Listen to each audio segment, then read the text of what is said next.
ಹೃದಯದ ಸ್ವಾಗತವನ್ನ ಬಯಸ್ತೇವೆ.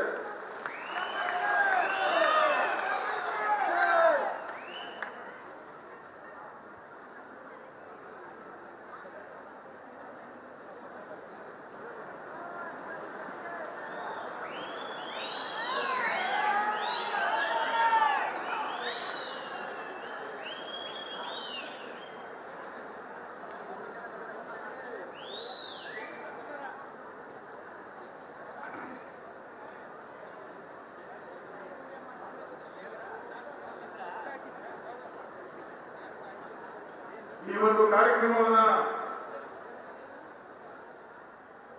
ಅಧ್ಯಕ್ಷತೆಯನ್ನು ವಹಿಸಿರ್ತಕ್ಕಂಥ ಮಾನ್ಯ ಪಶುಸಂಗೋಪನೆ ಮತ್ತು ರೇಷ್ಮೆ ಸಚಿವರು ಮತ್ತು ಈ ಕಾರ್ಯಕ್ರಮದ ಸುಮಾರು 15-20 ದಿನಗಳಿಂದ ಅವರ ನೇತೃತ್ವದಲ್ಲಿ ಎಲ್ಲ ಅಧಿಕಾರಿಗಳ ತಂಡದ ಜೊತೆಗೆ ಈ ಒಂದು ಬೃಹತ್ ಸಮಾವೇಶವನ್ನು ಮಾಡಲು ಅತ್ಯಂತ ಯಶಸ್ವಿಯಾಗಿ ಸಮಾವೇಶವನ್ನು ಮಾಡಲಿಕ್ಕೆ ಕಾರಣೀಭೂತರಾದಂತಹ